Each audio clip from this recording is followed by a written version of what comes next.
Hello, viewers. Well, we've just finished the Spanish Grand Prix, the sixth race of the 2020 season. And today I'm joined by Tim. Hello, Tim. Hey, Alan. And we're going to be talking a bit about the race, the most exciting race on the calendar. No, it isn't really. It's never been that exciting, but we are in a transitional season, and it has been interesting to see the tyre strategies and what's led up to this race. And I think it does add a little bit of excitement. Maybe Red Bull are getting closer, or maybe it's all just complete nonsense. We'll wait and see. But firstly, kicking off with a bit of qualifying, obviously a dominant performance again by the Mercedes team. Nothing new there. But I think really it was interesting. We had Perez back, Racing Points, very strong performance from them. And it's really interesting, I think, in the midfield now. Everybody there really, apart from, well, I say Red Bull, I mean, you've got Alex Albon, who seems to be struggling to get it together in terms of qualifying. I have to admit, where Alex is concerned, I don't really understand what's going on when a driver is clearly talented, can't get anything out the car at all. We know there's a similar problem with Pierre Gasly, so there's definitely something going on at Red Bull. But yeah, Racing Point again just showing that performance in qualifying, but you never know if that's going to translate into the race. And also a point just on Haas team that seemed to be unclear as to their poor performance in qualifying. They often have better race pace, but their qualifying pace is letting them down. And again, here, they seem to be in the dark, which is a bad sign for the Haas team, because if they don't know what's causing the problem, then they can't fix it. And it's tough for them. And I just can't help but feel that they really could do with a fresh line of drivers in that team. But that's another thing entirely. Tim, your thoughts initially on qualifying? As you were for Mercedes, really, isn't it? Another dominant performance from the Black Arrows. Great to see. Another fantastic lap there from Lewis. I was looking at some statistics before the race today to see that in 2014, I think it was, the lap time for pole position at Barcelona was a 1:25, and yesterday it was a 1:15. So 10 seconds difference in that short period of time in terms of race car development. I think the interesting thing that's come out of this weekend is the ban that's coming on party mode for engine mapping for all teams, for all engines. But we know that Mercedes has that extra party mode that the others don't.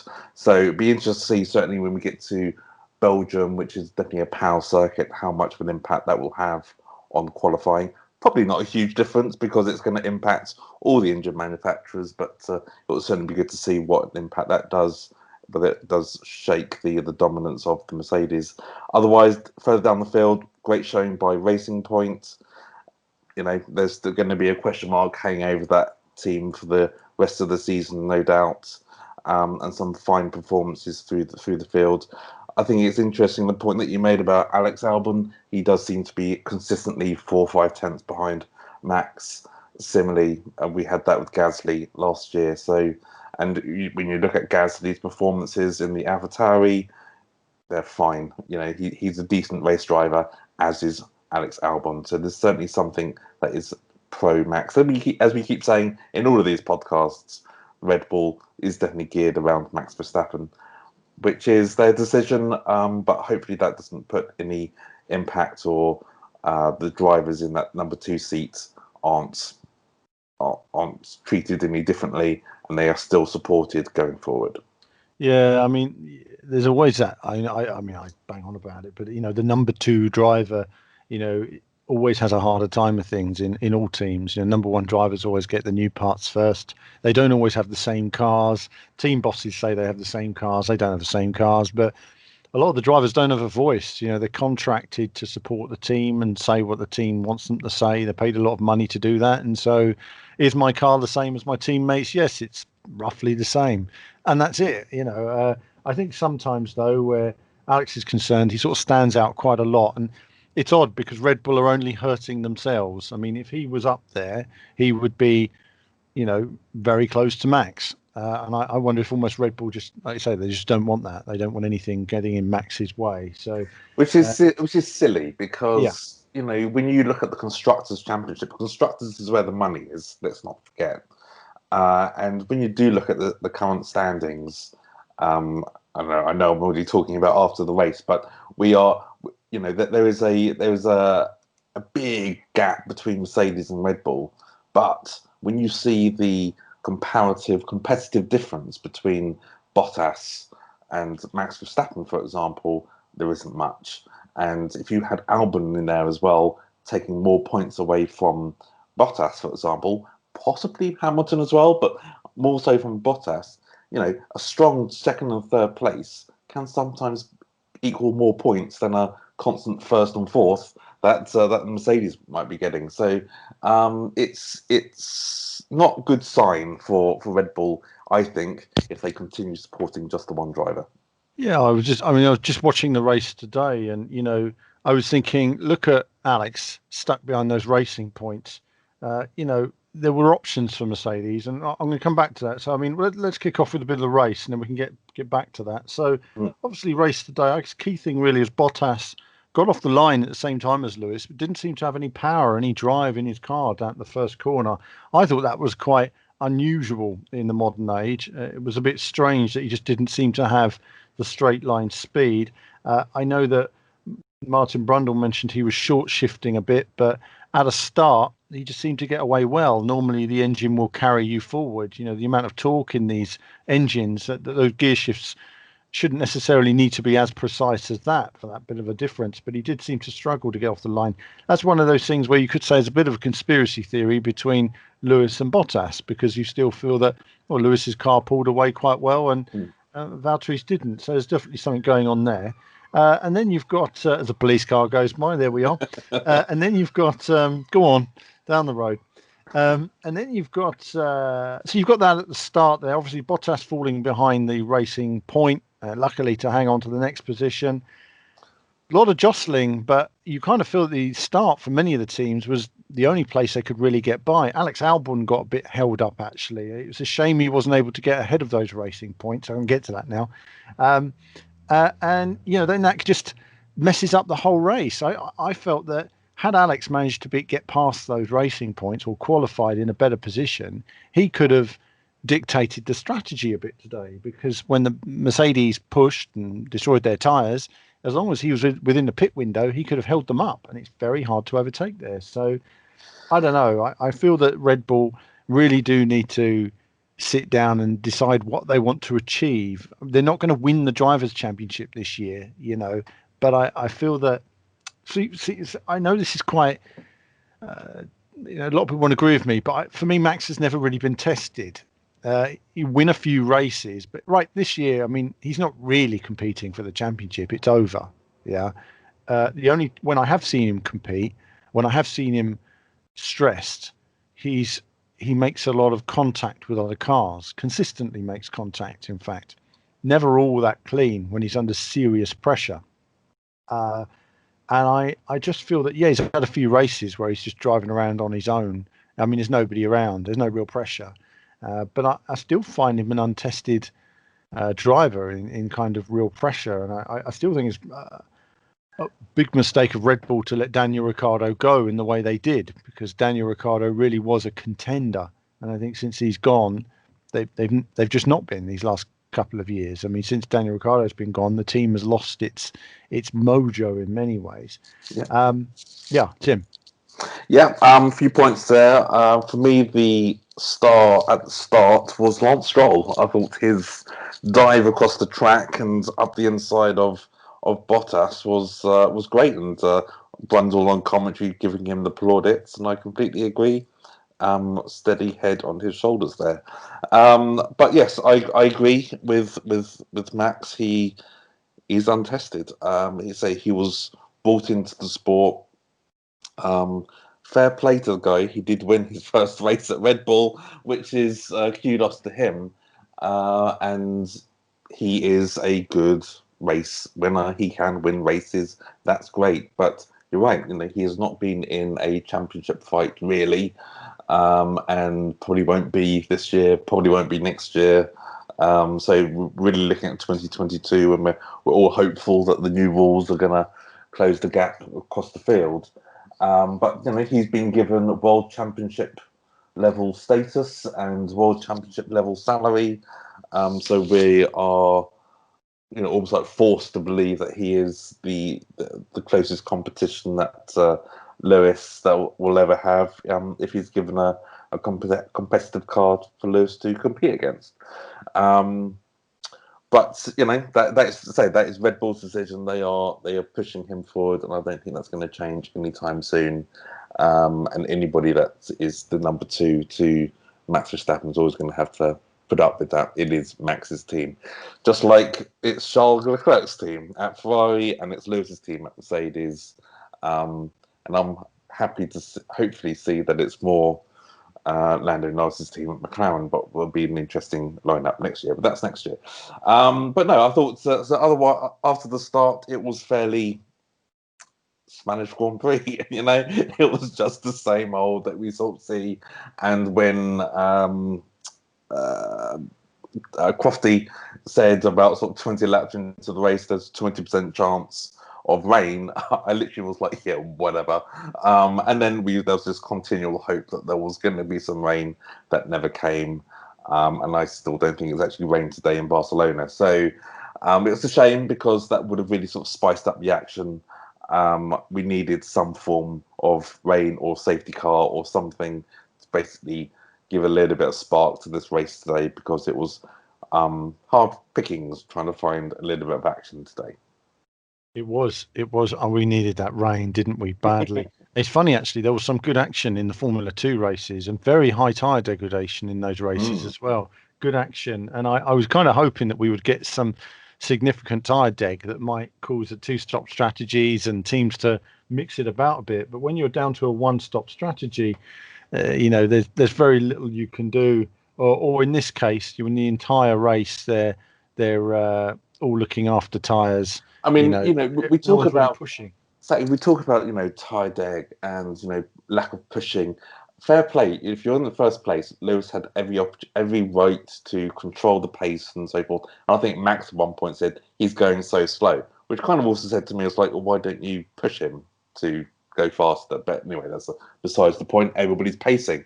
But then I'm looking at the race results right in front of me right now, and I look at the fastest laps, for example.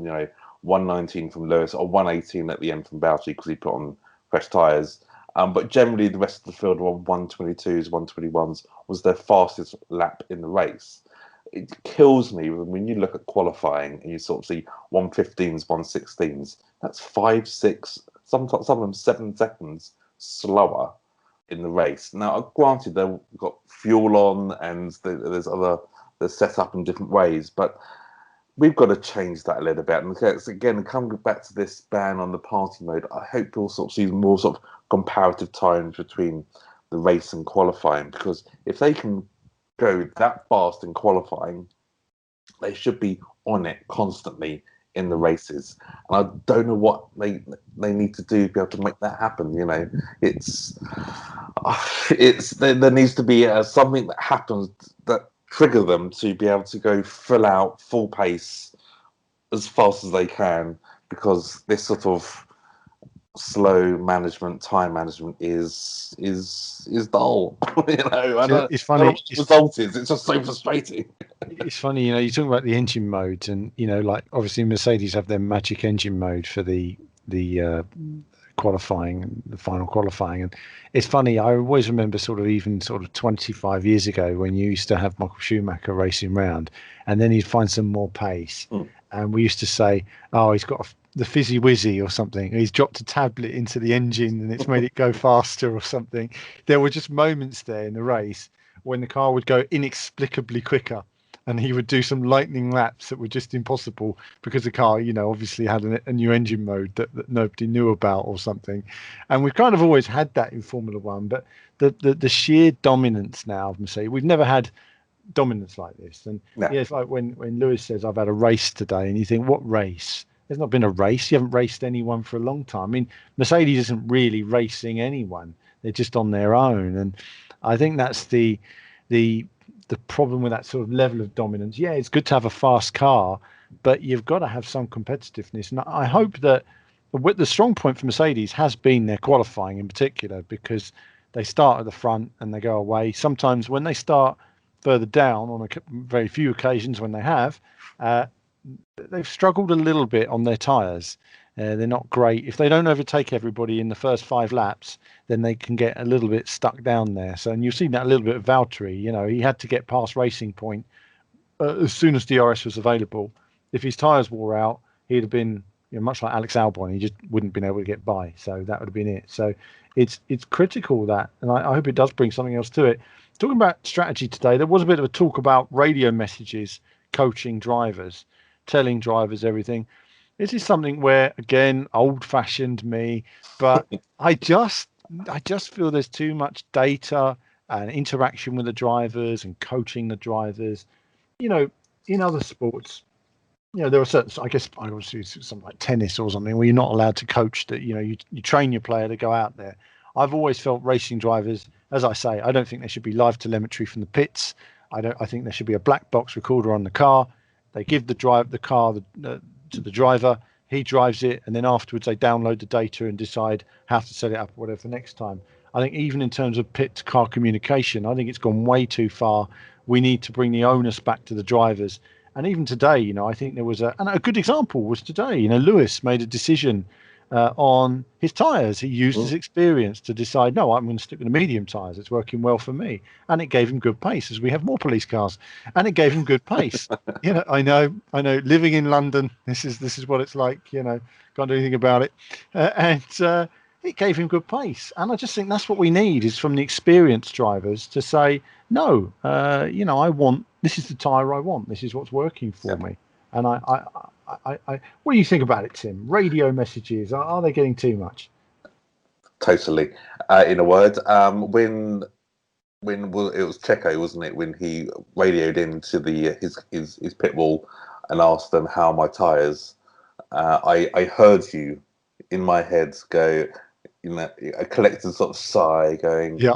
Oh God, what is going on? That's so, and I completely agree. And Brundle said exactly the same thing. It's like it should be the other way around. How are your tyres, Checo? You tell us. Yeah. And I think Brundle's solution was turn off the radio. And I think there's certainly support for that. Obviously, we like hearing the radios and the drivers' emotions and their comments. And I think then they trial it a few years ago that you can't coach your driver in some way, but then they started all using different code words, and then it all turned into a bit of a farce. I think they need to go back to that in some way, and find something which the defined rules.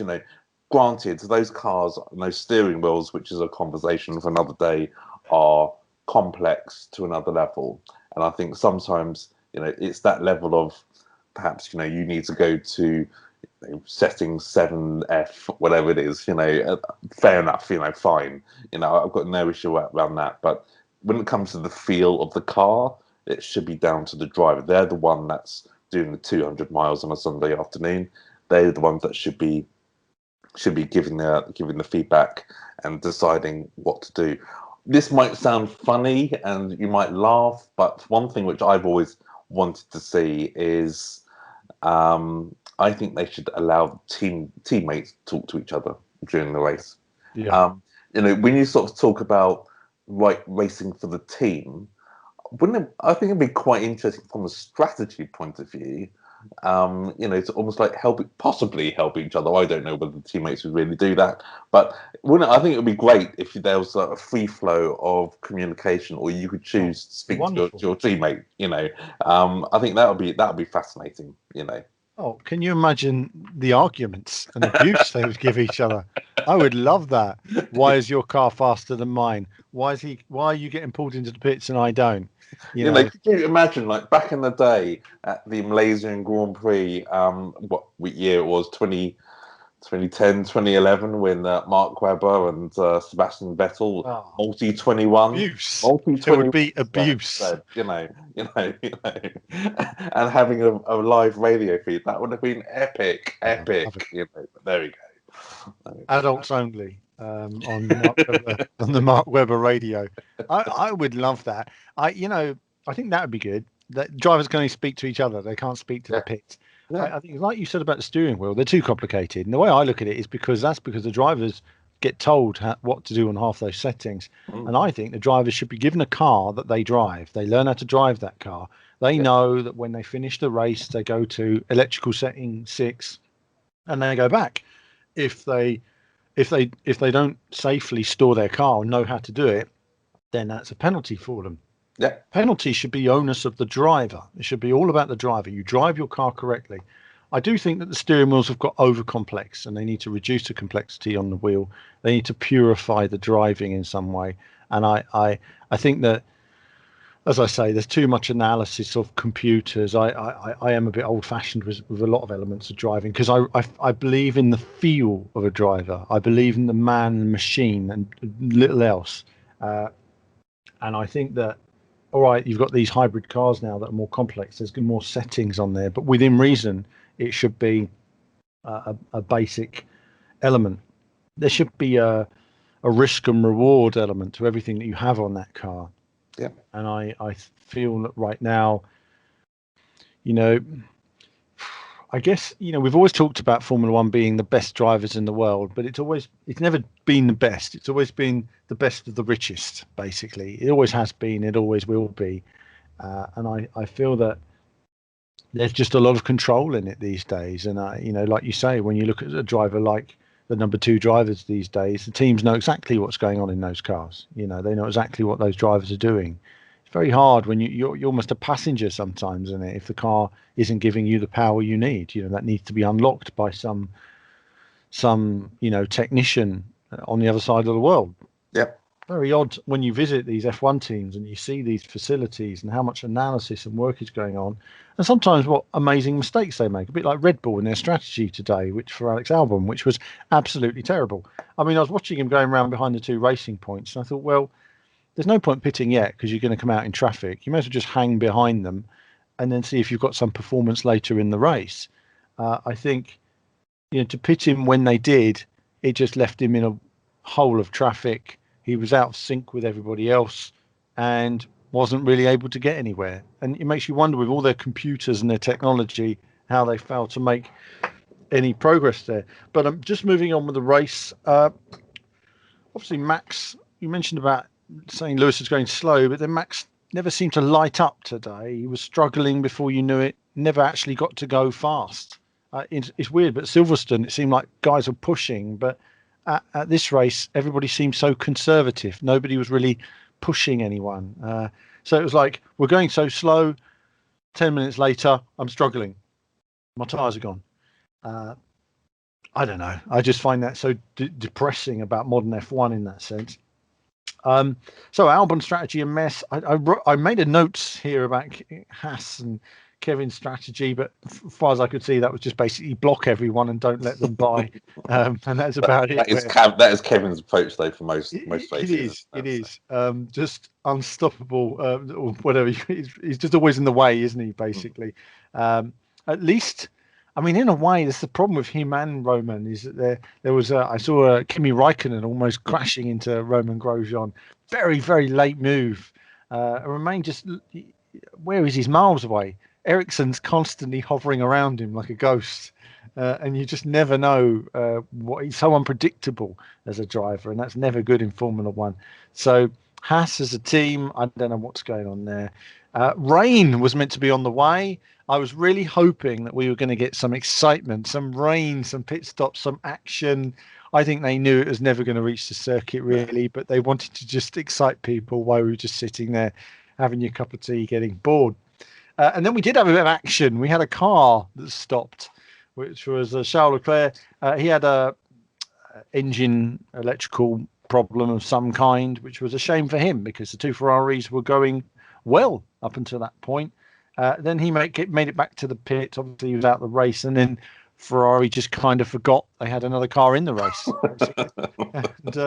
and that, after a while, that car radioed in, and Vettel was like, what are we doing with the tyres? Should I drive conservatively? Are they going to last? And the team just didn't answer. They just kind of left him to it, basically. So very odd from Ferrari, wasn't it? Comical. Really, what is going on at Maranello? I mean, I will now be amazed if Vettel stays at that team for the rest of the 2020 season. I can see him going, you know what? I don't need to embarrass my career further by staying here for the rest of this year.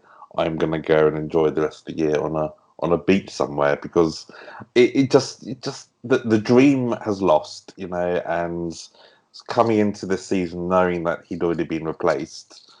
And it sounds like there's some interesting conversations or conversations that didn't happen, more to the point, when Carlos was announced as the replacement for Seb. And he's not a consistently 4 or 5 tenths off of Leclerc driver. He is a multiple world champion. He is a decent driver. He's won a lot of races, and he's won a lot of races for Ferrari as well, in amongst a Mercedes dominant era. So there's something amiss going on at that team. And I think if he does stay around for the rest of the season, he probably cannot wait for the end of the season. And wherever he goes next is going to be better than what he's going to at the moment. Yeah, it depends. It's like you say, experience is key, keeping your head in the game. I think right now it's a short season, may as well see it out. I I think but it really depends. I mean, when you look at the way he was treated today, that's not sustainable relationship right there. Well, I mean, that just wasn't working today. So these last two races, he's really felt let down by the team. And it's important for him because obviously he's looking for a drive elsewhere. And his performances haven't been. I mean, he's made a lot of mistakes over the past 3 years. I'm not talking about this season. I think Vettel's really thinking about as he is now, and I think about the mistakes he's made over the past 3 years, really, that have led to this point. He has consistently, made unforced errors. But I don't think he's ever been truly happy at Ferrari. I've always felt, especially since obviously Kimi's been gone, I felt with Kimi there as number two, he felt in charge. But obviously that's changed now, and he's under pressure, and he's just not happy there. If he signs another contract with another Formula One team, I think you're right. I think he could do with just having a break. I think you really could do a break and a refresher, and then coming back and going from there. I remember Michael Schumacher when he broke his legs in '99 at Silverstone, and then he was out for much of the season, and then he came back at the end of the year at Malaysia, back when that used to be towards the end of the season, and he was in a dominant form. And Eddie Irvine said, "Well, I'm not surprised." He said, "We're all exhausted from a full season of Grand Prix racing, and Michael's just waltzed in. He's had 6 months holiday, hasn't he?" And then Michael was fresher to Daisy. I think sometimes the whole circus of Formula One can get you down, and it can make you question your own speed. And give Vettel the car, you put him in a Mercedes, he'll be getting 1-2s. He'll be competing with Lewis. He'll be winning your world championships. So I think that the culture of the team, if he gets another team signed up around him and everything's good, and he says, I'm going to step out, that I don't think there's a problem with that. I think providing the team is going to is good about it. I think that the relationship with him and Ferrari, it's publicly very poor now, and I don't think it's doing either of them any good. Ferrari in particular, it's very immature of them as a team to behave in that way with one of their drivers. So I watched it today when the team came back to him to ask him what he was thinking they should do on the tyres. I just thought it was pure comedy. I just thought, Ferrari, you're an absolute joke today, and they need a serious look at themselves because they really embarrass themselves. Were they trying to almost embarrass Seb? I kind of feel they embarrassed themselves far more. So that's an issue there for Ferrari as well. I can't see them coming back. That's the strange thing about Ferrari. I don't see that they've even got the structure there. Feels like they're just falling apart. So no, I think as we've said on previous podcasts, the culture at that company is weird. Benotti is, I don't know. I mean, there's been some weird leaders at Ferrari for a while. Last one that I actually quite liked was Stefano Domenicali. I thought he had a good personality and he was quite approachable, and he made a lot of sense in terms of what he said. But he wasn't hitting the results then.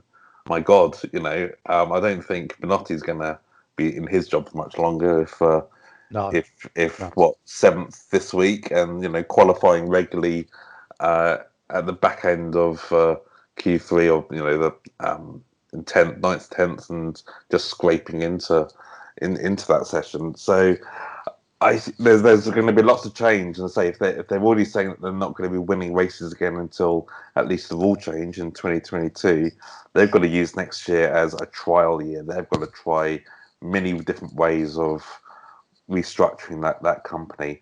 I would love to know what Carlos Sainz is thinking. I would say right now he's pretty concerned. It's funny, you had Arriva Bene in there, who clearly was he always appeared to me as someone who would probably push the rule book. Um, and if you can do it and it works, then you do it. Binotto is calm and collected man. He doesn't necessarily show any stress or pressure. He's covering for a lot of people. He's the figurehead for clearly quite a lot of friction behind the scenes in that team. And maybe he knows something we don't in terms of what's going on behind there. Maybe next season will be a better team. Maybe when Sebastian's gone, things will start to improve. Clearly, they've made some decisions and gone down a road that wasn't right, and they've lost. It's funny, isn't it?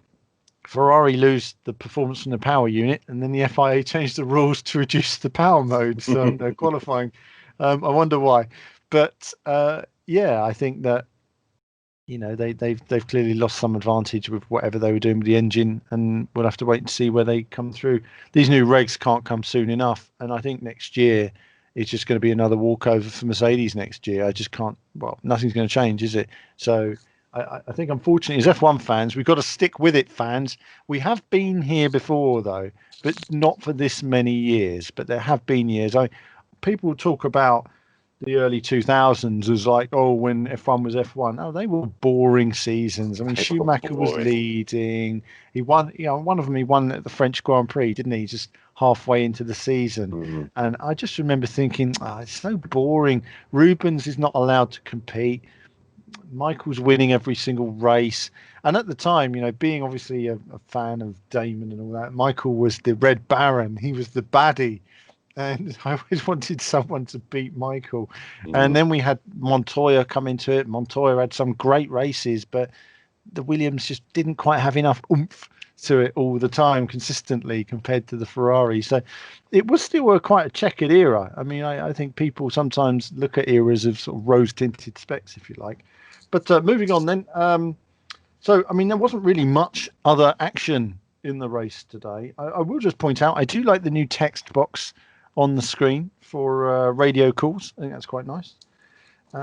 Just and I would say, on that I agree. But if there's anybody on the podcast that knows that whether that comes up in different languages, I'd love to know whether that is true or not. I'd imagine if there's a different feed and it's going out to a purely Spanish audience, I'd love to know whether it comes up in Spanish. Yeah, that would be interesting to know, wouldn't it? If anyone listening, then, so if you're you see it and it's not in English, do let us know in terms of the text box comments there from the official Formula One content. And that was it. Really, they pretty much started as they ended, really. And obviously Valtteri third place there, Max second, and Lewis winning the race again. Lewis, hard day in the office, obviously. I mean, literally, he just drives away and he's gone, isn't he? There's just nobody to compete against today. Bottas is a number 2 driver. I just can't help but feel that Mercedes, they've made a decision, and that's it. It's an executive decision again. He won't be allowed to compete with. I don't feel it. I just don't feel it myself. And I felt that way the car drove away from the line. There's something going on with Bottas's starts. He had a similar problem where his lights went out when they shouldn't have in Hungary. Ruined his start there as well. He had a problem with brakes and tyre systems in Austria, second race, Styrian Grand Prix. in qualifying, and that was odd as well. So there's things that creep into Bottas, and I can't help but feel a bit like Albon today. They were testing the tyres throughout on Albon to test they worked okay for Max to make tyre choice. But it was a cracking lap, by the way, from Valtteri at the end there. He smashed the lap record, and it was just nice to see him go 2 seconds a lap quicker just at the end.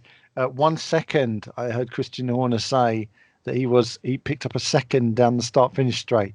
So when he turned the engine up, which made me wonder why he didn't just overtake Max at any time in the race when all he needed to do was press a button and he was gone. But there you go. So that's it for the Spanish Grand Prix. That was actually, by old standards, quite an exciting Spanish Grand Prix. Driver of the day is a difficult one. Tim, first, your driver of the day.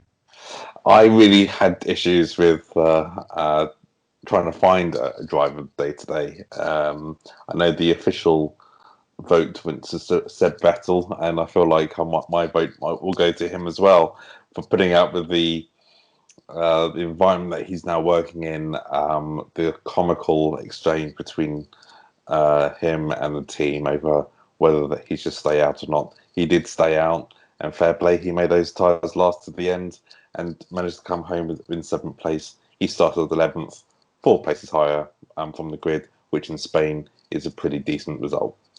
It is. You know, it's funny, I couldn't really make a decision today, but I think both Vettel and Carlos Sainz did really well today. I think they both had, Carlos pushed as hard as he could at his home Grand Prix, got a lot out of the car, and Vettel for just doing a good job with a team that's wholly unsupportive. I think they both did really good jobs. So I've got 2 drivers of the day. I'm cheating. There we are. And that's it for the Spanish Grand Prix. I just wanted to say a note today to say, obviously, motorsport is always dangerous, and I'm really glad to see that the riders from the Moto2 and MotoGP race today are recovering from quite a serious accident.